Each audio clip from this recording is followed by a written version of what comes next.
नहीं नहीं। तब मैंने उस दिव्य रूपधारी सर्प से कहा, भगवान मुझे कुछ कल्याणकारी उपदेश दीजिए जिससे मुझे अपनी प्रिया पत्नी के विनाश का दुख न हो तथा निर्धनता, रोग एवं शत्रु से पराजय का कष्ट न हो। ये प्रश्न सुनकर उस श्रेष्ठ पुरुष ने कहा, श्रेष्ठ भगवान शिव का सब अक्षर मंत्र मनुष्यों का सब पाप एवं अमंगल करने वाला होता है। ब्राह्मण तुम रात दिन एवं मंत्र का यथाशक्ति से जाप करते रहना और उसके जाप से पापों से युक्त होकर तुम निस्संदेह अमिष्ट वस्तु प्राप्त करोगे। मैंने जो भी सदैव बड़े बड़े पाप किए थे महाराज, तथापि उस मंत्र के महात्म से मुझे परम ऐश्वर्य एवं लोक प्राप्त हुआ है। वे प्रबर ये परम गोपनीय मंत्र मैंने तुमको बताया है और किसी नास्तिक को इसका उपदेश नहीं करना चाहिए। किसी नास्तिक को ये इसका उपदेश और मार्ग नहीं बताना चाहिए। सब वेदों में अहिंसा को परम धर्म बताया गया है। सारे वेदों में अहिंसा, किसी को दुख नहीं, ये सबसे बड़ा धर्म। हम माला भी जपे और लड़े भी, उधर भी बचाएं, घर में जाके घर वालों से लड़े, पत्नी से लड़े, भाइयों से लड़े, ईर्ष्या करें, द्वेष करें, पड़ोसी से लड़े, जो मार्ग में मिले उससे लड़े, माने लड़ते ही रहे। अपना हमेशा उभाव रखे। क्या करे महाराज? जो मैं आपसे अपनी चतुराई की बात करें, क्या करे? अपनी चतुराई की बात। तर्क को तर्क, मैं समझदार हूं, बाकी सब बेकार है। बेटे से लड़े, बहू से लड़े, नातियों से लड़े, नहीं। आप जितना आप क्लेश क्रोध करोगे उतना आपका महत्व तो घर में, परिवार में, गांव में, गली में, समाज में, राष्ट्र में कम होता चला जाएगा। सरकार की जय। आपकी बात पर लोग भरोसा, आपको देखते ही हंसेंगे लोग, वो आगे आवाज इधर उधर फेंकते हमारे, और कोई सतपुरुष आएगा नहीं तो दादा आ गए, थोड़ा कुछ अच्छा आए लगेगा, कुछ बात करेगी धर्म। आप बच्चों की भी बात सुनो, बेटी की बात सुनो, बहू की बात सुनो। अगर उनकी बात में गंभीरता है तो उस बात को पकड़ना चाहिए। और कहीं भटके हुए तो बेटा ऐसे नहीं, अपन घर परिवार में ऐसे चलते हैं। अपने घर की जो संस्था है, हमेशा हम समझदार नहीं है, ये भी बात मान लेना। हम 24 घंटा अपने आप को समझदार सियाना मानते हैं तो आप समझ लेना कि आप महागलती कर रहे हो। ऐसा नहीं, जिस परिवार में, जिस दरबार में और जिस समाज में और जिस जगह आप रहते हैं ये समझदार बैठे हैं, जिस जहाँ पर भी इस समय संतों का ये जमावड़ा बैठा है, तो ये नहीं कि जो जहाँ का वक्ता है वही समझदार है, ये श्रोता भी समझदार है। सच्चे दरबार की आप सबको साथ लेके चलना पड़ेगा। आपने उस वक्ता ने श्रोताओं का कद कम किया तो वो वक्ता नहीं है, वो तो बहुत ऊंचा है। श्रोता बड़े होते हैं क्योंकि वो आपकी वेद वाणी को सुनने आए, आपका तर्क को बात में नहीं आए।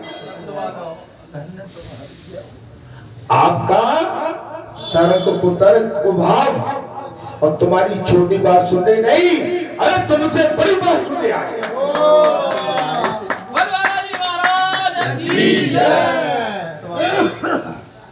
इसलिए सभी को प्रेम से, यहाँ पर आप बालाजी महाराज की जो विशेषता है कि सब पे हाथ फेरते हैं, ढोलक बारी को खींच लेते हैं, इस भैया को खींच लेते, आ जाओ मेरे भैया, सब आ जाओ पास। ये विशेषता है। माने तुमने कहा मैं वीआईपी हो गया, मैं तो केवल धनवानों से मिलूंगा, कोई बड़ा आएगा उससे बीच में मिलूंगा, एकांत में मिलूंगा, वही तुम्हारा कद डाउन है। अच्छा विशेषता है। अब तुम प्रधानमंत्री को देख लो, वो सबसे मिलता है। अभी अयोध्या जी के मंदिर के जो श्रमिक थे फूल बरसाए, सबसे बात की, वो एक झाड़ू वाले से भी मिल लेती है, पोंछा वाले से भी मिल लेती है, संतों से, फकीरों से, बड़ों से, छोटों से, विद्यार्थियों से, और ट्रेन में बैठ जाए तो मुसाफिरों से बात करने लगती है।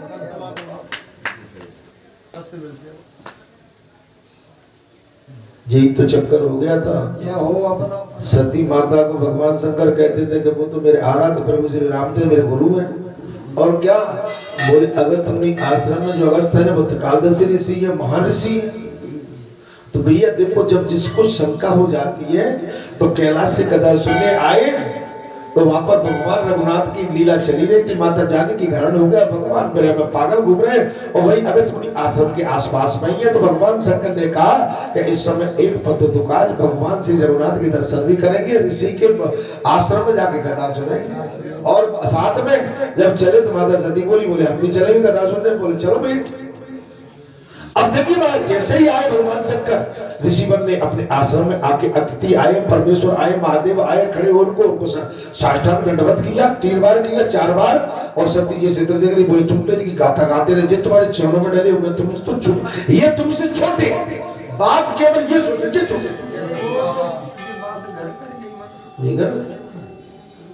नहीं, ये तो कालदर्शी है। अगर तुम्हारे चरणों में कोई 3 बार ढोक लगाए तो उसको छोटा मत मानो, बहुत बड़ा है। आपके पैरों में कोई पड़ रहा है तो आप उसका कद छोटा कैसे कर सकते हो? तो बड़ा बहुत बड़ा। तुम्हारे प्रसाद से सर्प योनि से मुक्त हो गया, अतः शीघ्र बताओ मैं तुम्हारा। तब मैंने, आप जहां भी चल गए महाराज, अच्छा चलने ही चले। तब दिव्यधारी सर्प ने कहा, भगवान मुझे कुछ कल्याणकारी उपदेश दीजिए जिससे मुझे अपनी प्रिय पत्नी के विनाश का दुख न हो।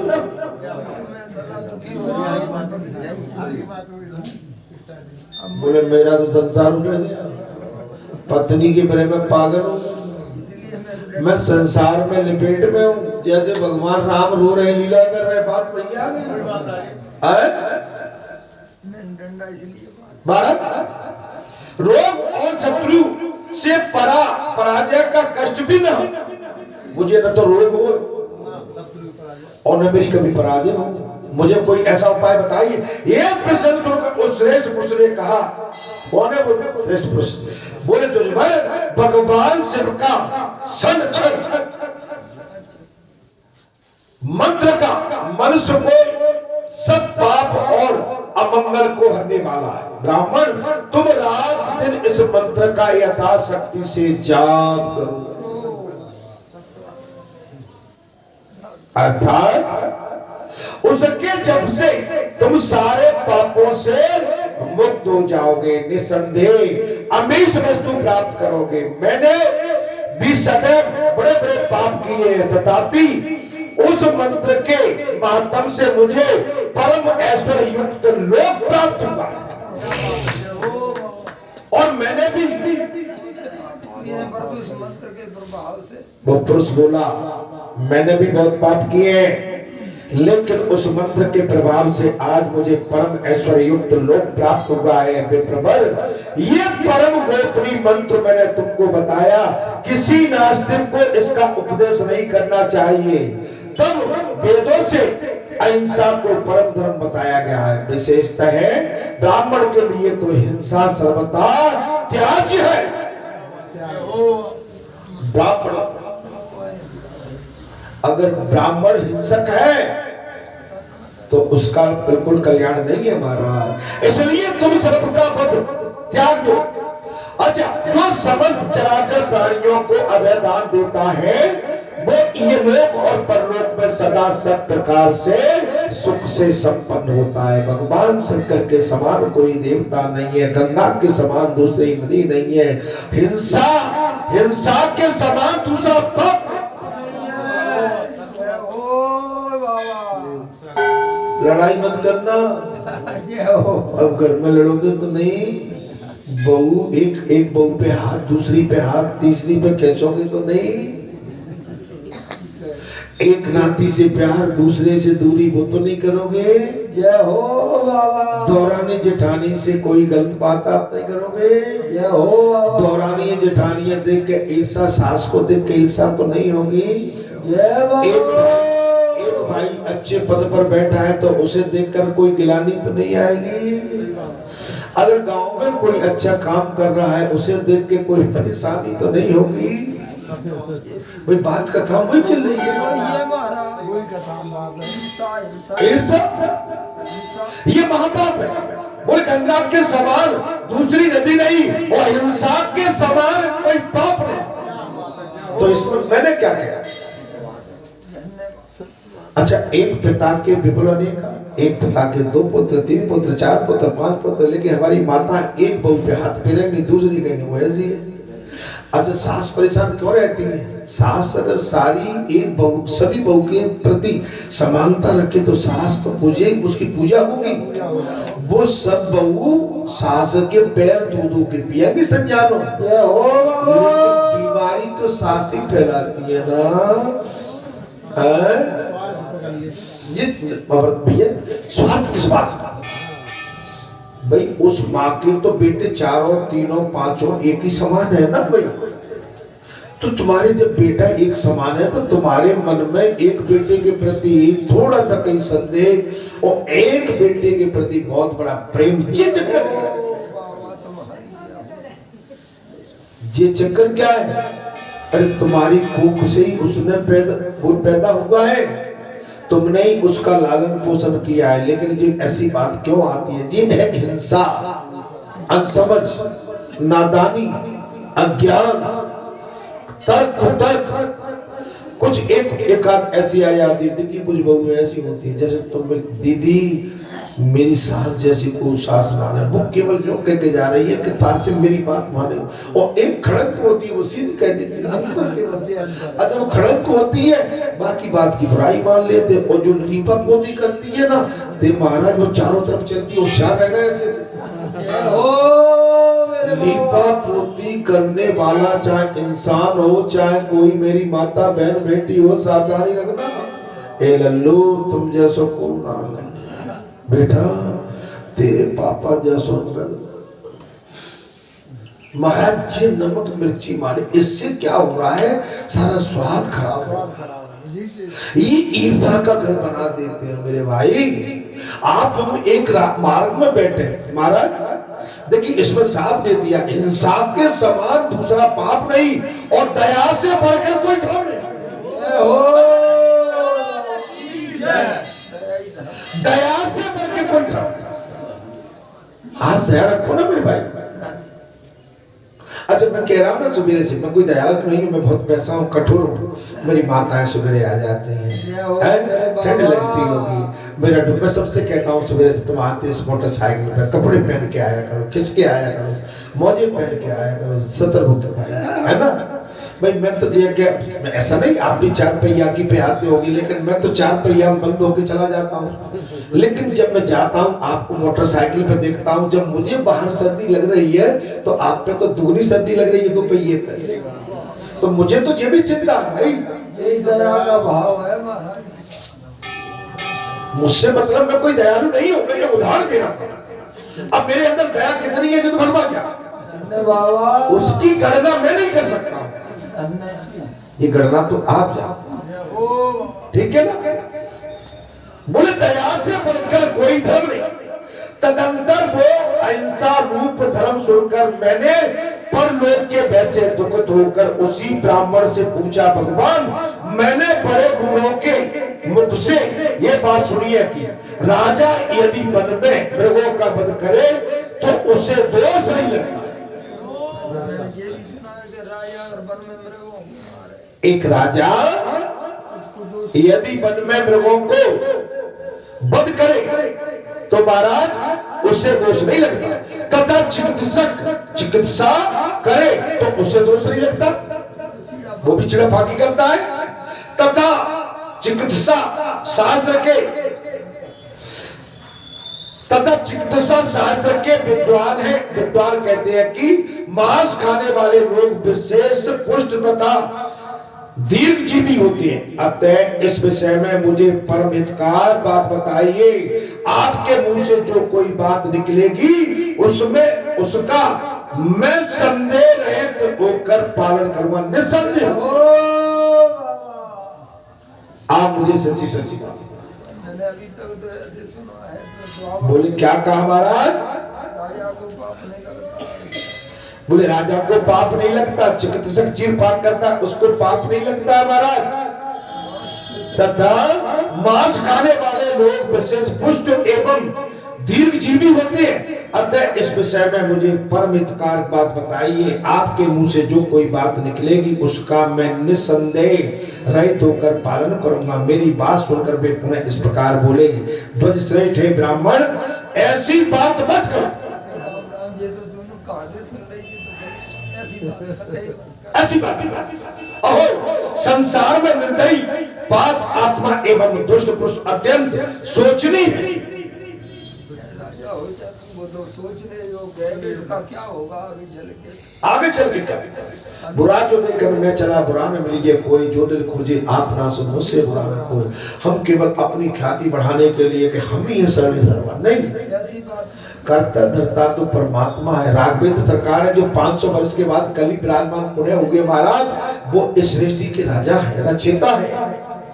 वो हमारे परम पिता परमात्मा है, हम उनके अंश हैं। वो अंशी है। वो कौन है महाराज? अंशी है, हम अंश हैं। अंशी इसलिए कि बहुवचन इसलिए बोलते हैं कि उनके ही माने उनमें पूरी सृष्टि समाई हुई है। जो सब दोषों की खान रूप मांस का आस्वादन, जो सब दोषों की खान मांस का आस्वादन करता है। मांस न तो आयु बढ़ाने का साधन है, न आरोग्य तथा बल का ही हेतु है। उसे जो गुणात्मक बताया जाता है वो सब झूठ है। जय हो बाबा। आज तो जे भी कह दिया मांस मत खाओ, वो झूठ है। बोले मोटे ताजे हो जाएंगे, अंडे की आमलेट, मुर्गे तोड़ो, है ना, बकरे मारो, बकरियां मारो, खाओ पियो उनको। जब वो उनका मांस आज आप खाओगे, कल अगले जन्म में जिनको मार के हमने भूंज के कढ़ाई में हमने सेवन किया है, हमारी भी गति वैसे ही होगा। वो जीव जाके हमें मारेगा और हमें मार के भूंज के कढ़ाई में वो खाएगा। उसका दृष्टांत मुझसे सुनो। मांस भोजी मनुष्य भी रोग से पीड़ित होकर दुर्लभ और अल्प आयु देखे जाते हैं, तथा जो मांस नहीं खाते वे भी पृथ्वी पर निरोगी और दीर्घ आयु एवं दुष्ट पुष्ट रहने वाले देखे जाते हैं। इसलिए मांस को सर्वथा त्याग देना चाहिए।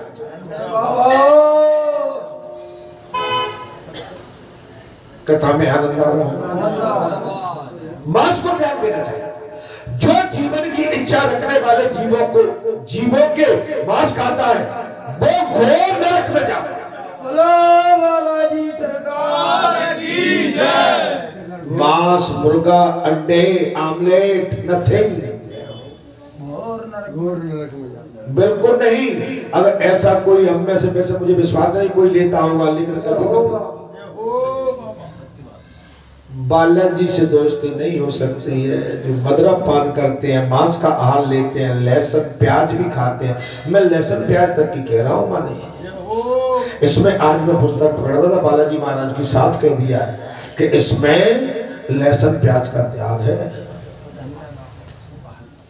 अगर वो केवल कहे कि मैं तो मंगल को नहीं लेता हूँ, शनिवार को नहीं लेता हूँ, सोमवार को, तो अनुचित है, उचित नहीं है। अगर आप बालाजी के प्रेरक हैं, बालाजी से प्रेम करते हैं, बालाजी की साधना में रहते हैं, तो आपको लहसुन प्याज त्याग देना चाहिए। हे भाइयों, हे संतों, हे महात्माओं, इसलिए मांस को सर्वदा त्याग देना चाहिए। जो जीवन की इच्छा रखने वाले जीवों का मांस खाता है वो घोर नरक में जाता है और वहां उन्हीं प्राणियों द्वारा वो स्वयं भक्षण किया जाता है। लोग प्राणी उसको खाते हैं, फिर जाके अब तो आ गई बात। तो भूल चूक में कुछ ले लिया हो तो पश्चाताप कर लेना। वैसे मैंने बरेटे में तो देखी, मैं बालपन में देखता था, एक तुम्हारे गांव में मुगल का एक ही घर था, तो कभी कभी वो साल खान में, साल 6 महीना में वो एक बकरा को हलाल करता। फिर तुम लोग जलबल सलबल की भगवानी और जो चौपे ओपे के खोड़ होते हैं, पका पका ये हो ठीक बोला लेकिन बरेटी में नहीं था इसका प्रचलन। मैं उस पर इन पर आक्षेप नहीं लगा रहा हूँ। ऐसा था। तो जो डोगरी ढाकरी होती तो जो कुछ रहते, कुछ थोड़े से शौकीन रहते हैं, निकाल के घर में बाहर निकल जाके कहाँ किसी खड़ेरे मड़ेरे में एक आध बजा, जो पतली अतली पकाई फेंक फाते नदी में फेंकाते। देखो भाई, मैं बोलने में नहीं झुकता हूँ, मुंह पे तो सब्जी और नहीं हो तो कह दो कि ऐसा कभी नहीं होगा। सत्य बात है। खूब खाओ, दबक चिपक सब क्या कर दो। अच्छा, तंबाकू जहाँ प्रभाव खत्म है जाओ, मैं तो कहा करा। अब मैं जो को कि नहीं भैया जी तो मेरे में छिपा ली, तो जिनकी तो छिपाऊंगा तो पीड़ा पड़ेगी।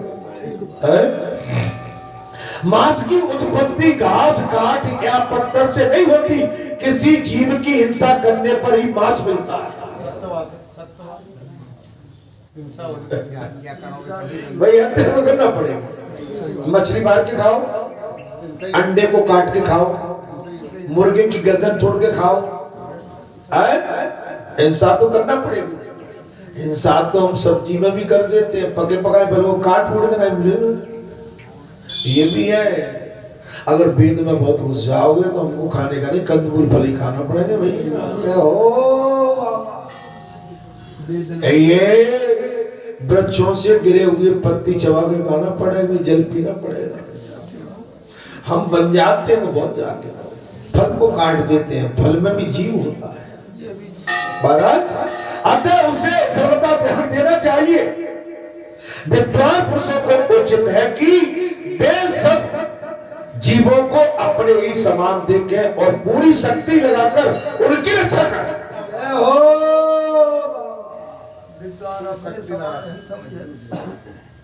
सभी को मेरे ऐसे जीव पेड़ काट दे हमारे सामने, मुझे दुख होता है। मैं सही बताऊं, जो छाटा छूटी करते हैं ना, उस समय भी पीड़ा होती है। हाय राम जी कट रहे हैं, अरे नहीं मेरे बाबा पानी काटना। आप समझ लो, जो जीवों को मारता है वो मारने की अनुमति देता है और उसे काट काट कर अलग करता है, वो खरीदता है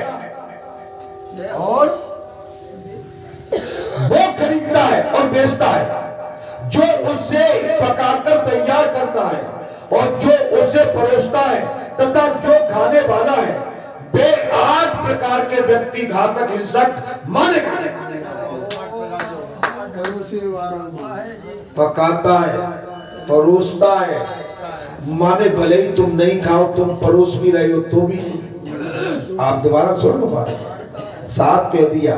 उस महापुरुष ने कहा, जो जीवों को मारता है और जो मारने की अनुमति देता है, कथा को ध्यान से सुनना, और जो उसे काट काट कर अलग करता है और जो खरीदता है और जो बेचता है और जो उसे पकाकर तैयार करता है और जो जीव उसे परोसता है तथा जो खाने वाला है, ये 8 प्रकार के व्यक्ति घातक हिंसक माने गए।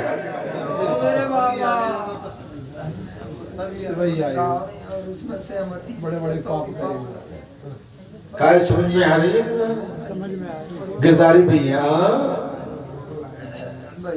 अब समझ लो, जी पढ़ाई बालाजी की बहुत कठिन है यहाँ पर, और जो यहाँ पास हो गया वो कहीं फेल नहीं होगा। खरीदने वाला धन से मारता है, क्या महाराज? खरीदने वाला धन से मारता है और खाने वाला भक्षण के द्वारा हत्या करता है तथा घातक वध और बंधन के द्वारा मारता है। इस प्रकार जीव का 3 तरह से वध होगा।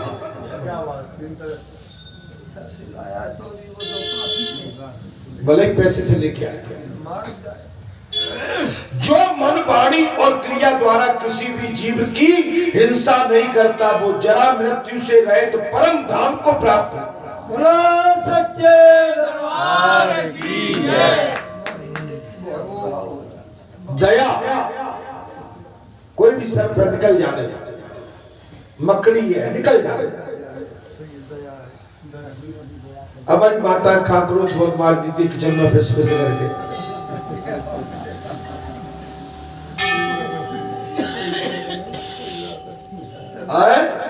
बताइए महाराज जी, हिंसा होती है गृहस्थी में चकिया पे होती है चूल्हे में।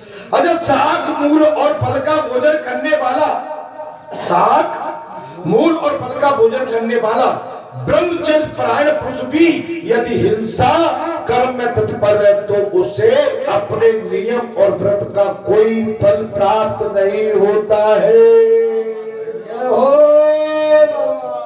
तुम संत बने रहो, फकीर बने रहो, माला जपते रहो, माला डाल के बगले बताते रहो, हाथ सजाते रहो, गहने सजाते रहो, अगर तुम हिंसक हो, सामने लिप्त हो, किसी की सहयोग तो आपकी पूजा निष्फल है। मैं बार बार कह रहा हूँ, घर में, परिवार में, गांव में, गली में, बेटे के साथ, बहू के साथ, नाती के साथ, अपनों के साथ, गैरों के साथ, सबके साथ आपका समानता का भाव। ये हो मैंने कह दी ना कि जितो हमारे कुल को है भाई, जितो हमारे गोत्र को है। अरे भाई ते गोत्र को है तो ते गोत्र को कौन सो को, सब एक ही गोत्र है। हम है तो मन शत्रुपा की संतान है ना भाई, हम किसकी संतान है भाई? दो ही हुए थे, मनु और शत्रुपा, वहीं से सृष्टि, वहां से सृष्टि चली है। जे हमने नाते जो संसार में जोड़ के रखे हैं, जे बहुत ही निर्दयी एवं घातक है।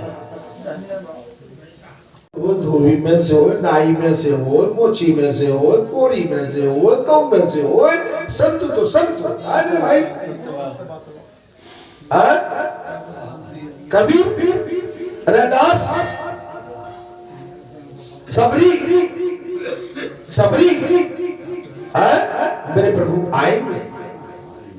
मेरे गुरु सदगुरु मत कृषि बोल के गए हैं, उनकी वाणी मिथ्या नहीं हो सकती है। मेरे भगवान आएंगे, मेरे आंगन में आएंगे,